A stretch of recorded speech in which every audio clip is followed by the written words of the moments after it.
男嘉宾张先生，37岁，来自南京，职员，有请张先生有请。女嘉宾童女士，33岁，来自南京，销售，来有请。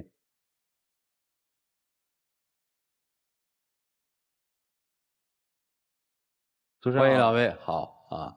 今儿谁要来的呀？他要来的。结婚多久啊？我们5年了。刚开始就是谈恋爱那会儿，我觉得我老公对我还是挺好的。因为从外貌呀，从他的学历啊，或者从能力方面的话，刚开始我是看不上他的。哦，看不上你嫁给人家？就是被他死缠烂打了嘛，然后就是被骗了嘛。你追了他多久啊？追了大概大半年吧。啊，也还好啊，也不算死缠烂打呀。然后结婚了以后，到他家，工作关系必须要跟婆婆一起住。刚开始还好，后来就是从生活小事各方面，就是生活习惯啊都不一样，就会产生很多矛盾。然后感觉他就是从中的话也不会调和，就一味的站在他的妈妈那边。你举个例子说说。我就很受伤嘛。比如说我怀孕那会儿吧，有一次就是我不是每个月要去产检嘛。然后我就想就是自己买个保温杯带过去喝水用。然后他妈妈背着我跟他说要那个杯子他直接过来跟我讲，你把那个新买的保温杯给我妈用，我妈要去哪边，说带在车上喝水。直接用命令的口气跟我说。我讲话就这样，有命令吗？就这样，那是你的习惯，那你想过我的心情吗？你有考虑过我的感受吗？我还是一个孕妇呢。是孩子多大了？现在5岁多了。也5岁多了哈。话说也是4周多。4周多啊？对，5虚岁多。主持人在想结婚才5年，孩子5岁多了。我可没那么想啊，我可真没那么想。你们怎么这么心虚呢？真是，我还真没这么想啊。我只是说这个事儿也过了好多年了，怎么还记得呢？这事儿后来怎么解决的呀？后来大吵一架。大吵一架。跟你吵还是跟你妈妈？然后就是不看你是个孕妇就要打我是吧？然后你妈就在旁边笑。然后最后我也在旁边看笑话。最后就是分开来住了一段时间。还有就是，比如说那时候不是怀孕孕妇嘛，对吧？难得就是说，肯定是会想要吃个什么某个东西嘛。对。但他们每天买菜的话，都是问他妈，不管是他爸爸也好，还是他也好，都是问他妈妈，哎，今天我们要吃什么菜呢？从来没有人问过我这个孕妇今天想吃什么。然后还有那个剩菜也要我吃，我第2天我就不想吃那个发黄的那种绿叶素菜嘛。而且我是个孕妇，我是为我的孩子考虑，知道吗？我有的孩子考虑。但是你妈说什么？你妈说的这个菜不是费油费煤气炒出来的吗？为什么要倒呢？老年人都这样，节俭。但是这到底健不健康，咱们单说这个每个家庭有每个家庭的习惯，对吧？这也不好评论和评价什么。这一晃肯定孩子就要出生了，对吧？出生之后孩子谁带的？你能告诉我吗？我自己带的。自己带。然后他妈妈就是打下手嘛，帮一下。挺不容易的。其实我4个月的时候，我就带到我妈那边去了。我妈他们在南通那边上班。你这做的不太好。孩子出生4个月，人就跑回娘家了。因为我那时带孩子出去玩的时候脚摔断了，骨裂，然后必须要卧床休息1、2个月，不能起来。所以孩子带不了。你得说呀。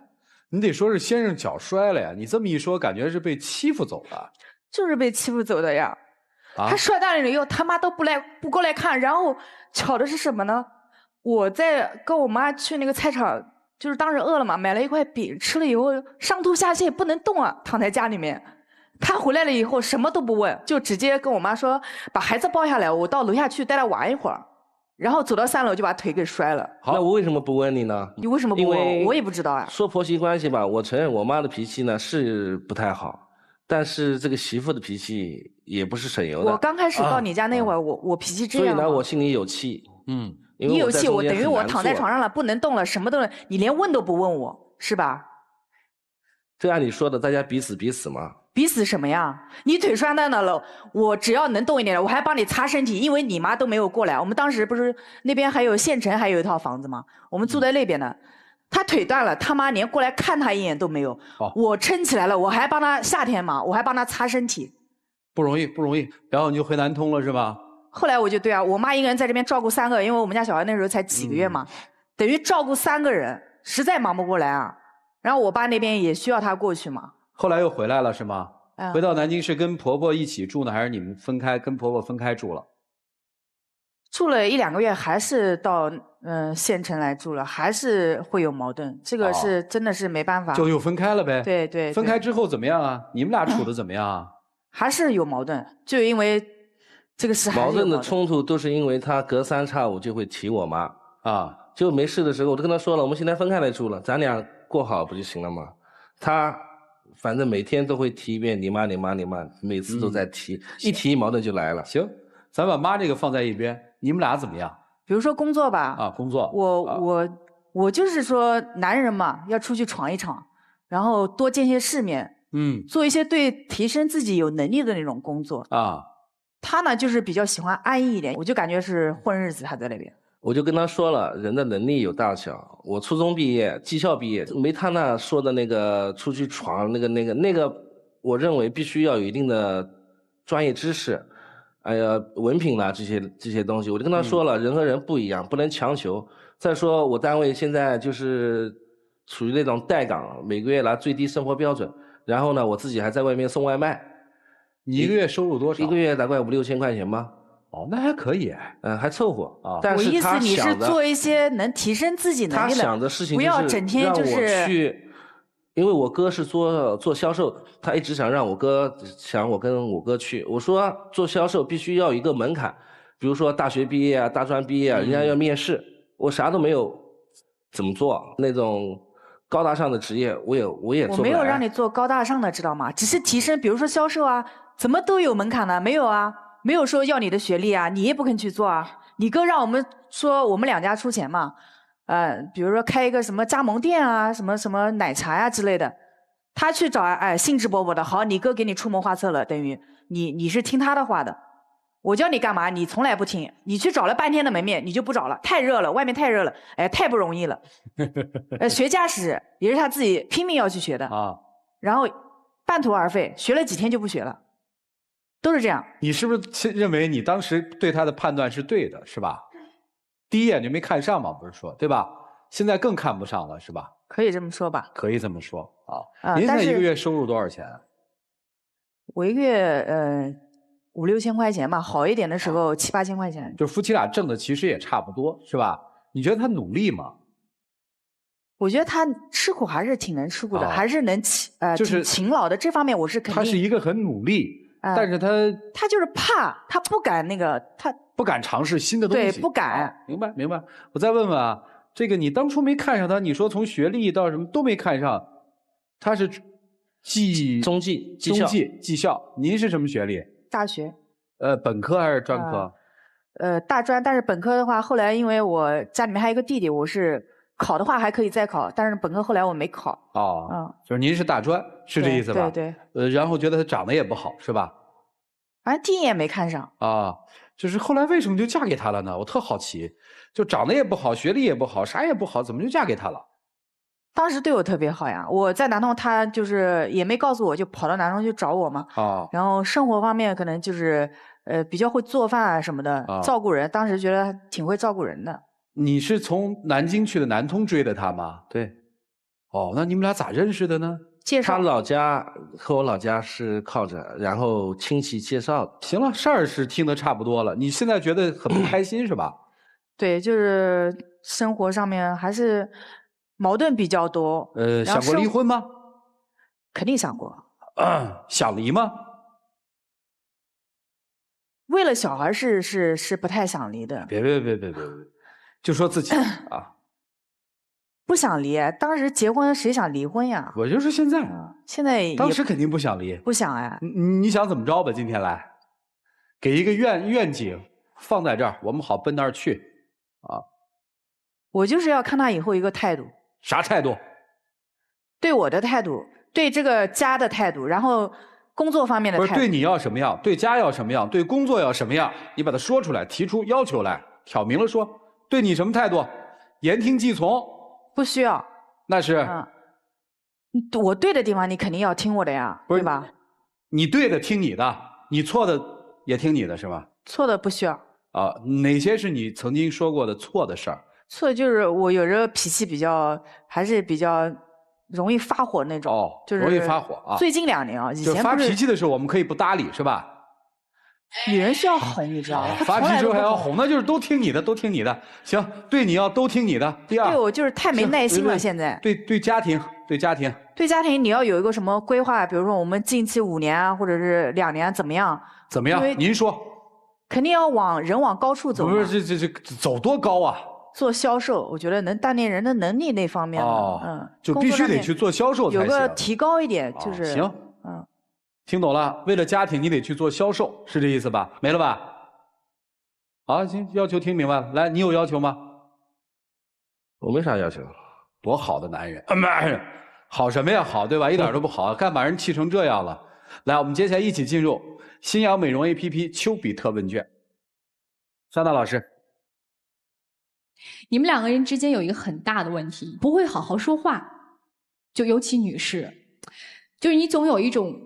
你自己高高在上，你永远瞧不起我，我怎么做都是不对的，就在你这儿我找不到一丁点儿的存在感。所以你有没有考虑过，你们结婚这么久，从谈恋爱到结婚到现在，在你眼里真正你欣赏丈夫哪一点？他的能力就是做不了销售，你偏要让他去揽那个瓷器活，就他就是没那个金刚钻，怎么办？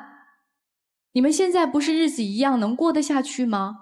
所以我觉得是你的心态出现了很大的问题，你的怨念太大，怨气太大，你的心里特别不平衡。所以我觉得不是丈夫要变，是你要变。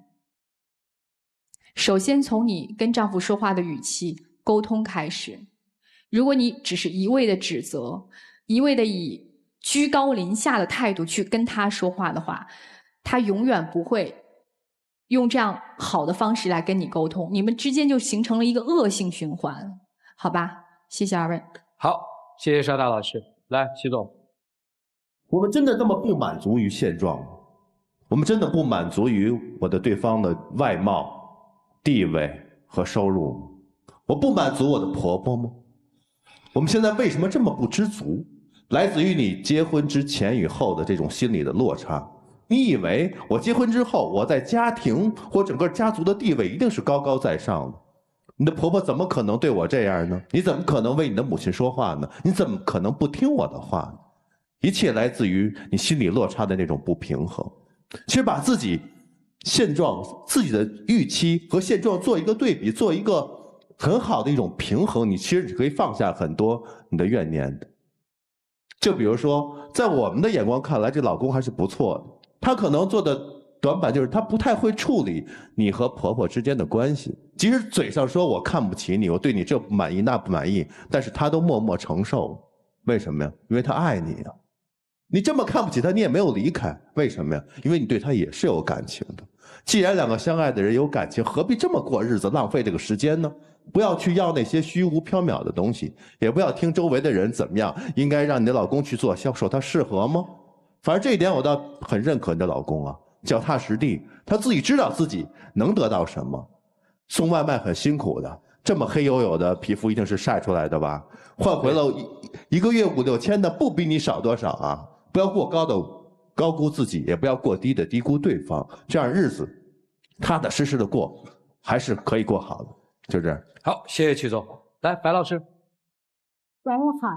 其实我倒真的觉得你们2个人是叫什么天作之合，我就觉得你们2人要的东西在彼此身上都恰好就拥有。比如说这位先生，你刚才说了一句话，我觉得就说到了你为什么去选择他。你刚才说我妈不是脾气很好，但我这媳妇儿也不是省油的灯。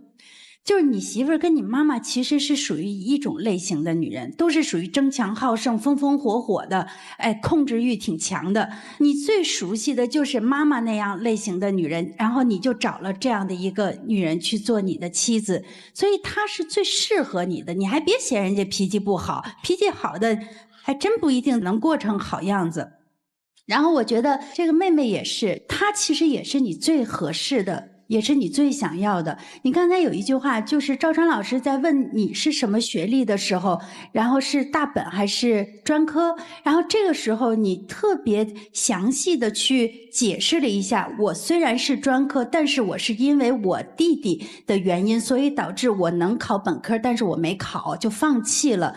其实就这一句话就代表了你的不平衡，不是从你的婚姻开始，你的内心当中是有很高的追求的，你也是特别想要去争强好胜，你想让自己过得，或者想让自己把自己打造得更好，是特别要强的一个女人，但是因为种种的原因，其实你是没能够如意的，你内心当中其实是有一些不甘心，也有一些小的自卑的。所以你要找一个什么样的男人呢？你一定要找的这个男人，其实就恰恰是能够让你显得比他好像强一些，让你显得不管是在你的能力上、你的气势上，还是你的这个硬件条件上，好像都得显得比他强一些。这其实才能够真正的去填补你内心当中的那样的一种小小的自卑感。所以我倒觉得你整天打击他，不是因为他真的有多不好，而是你需要他不够好，这样才能显得你好。其实我倒觉得好像是完成了这样一个特别悄悄的一个合谋，你们两个人在完成了这样的一个合谋。我觉得人活这一辈子得学会去读懂自己想要的是什么，适合的是什么，拥有的是什么，我们才有可能真的去拥有一个美好的生活。谢谢你们。好，谢谢白老师。来，胡老师。心比天高，却命比纸薄，所以心里总是有股无名火。你大概认为你是比你丈夫要高明的。你说有哪个女人会在一个堂而皇之的舞台上告诉亿万观众，我根本就看不上一个男人，而且你将来跟他还要一起过，你情商没多高。毫无疑问，在中国大部分的家庭，婆婆都带着孩子，那是婆婆主动的情况下，而并不在于婆婆应该帮你带。如果你想要别人帮你带孩子，请你给副好脸子，请你勤快一点，嘴甜一点，这是人之常情，将来你也要做婆婆。其实你内心是自卑的，一个小地方来的，自己也没有什么太过于优厚的条件，而恰恰是你丈夫的顺从，才使得你内心的自卑不那么明显，给了你一些存在感。但是你要的太多，如果你的存在感是要压低别人的存在感，那你迟早有一天会觉得非常的痛苦。好强没关系，好强往外使，不要往家里使。在婆婆面前好强是愚蠢，在自己的丈夫面前好强是得不偿失。你的好强请用到外面去。人的这一辈子总是有一些东西是你怎么想获取也获取不了的，所以有的时候认清自己，将自己的优势发挥到整个家庭向上的步伐当中，那才叫使对了劲儿。祝你们幸福。好，谢谢涂老师啊。我看挺好啊，我看挺好，没有什么，就是开开心心的过日子。我觉得平凡老百姓的这都是这么过来的。你们俩还真是没有什么乱七八糟的那些事儿。我看这个心呢，都是放在家里的，只是呢，往哪个地方使劲儿，也就这么点事儿，对吧？是这意思吧？是的啊。所以你们想想吧，老师们不都说了吗？你们俩不错，挺好的，能过，还挺合适的。说白了，那双鞋就是给你量身定制的，你也不用再考虑换鞋了，换了也没更合适的了。彼此就这么着吧，容忍吧。接下来我们一起进入那几天和古方红糖真情60秒。我不知道我说啥了，反正你要求的我尽量去做吧，能做到什么地方就尽量，但是我也不可能把自己逼得那么紧，因为毕竟还要生活，对吧？我就说怎么着，我不太会说。你没有说了？行，亮灯吧啊！你都没话说了？我就是不是说要求你。哎和刚才不说，我刚才叫你说你不说，你现在灯亮了你说。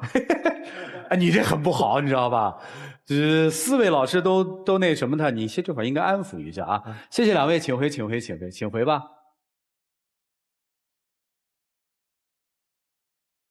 来，请关门。好了，来看结局吧，请开门。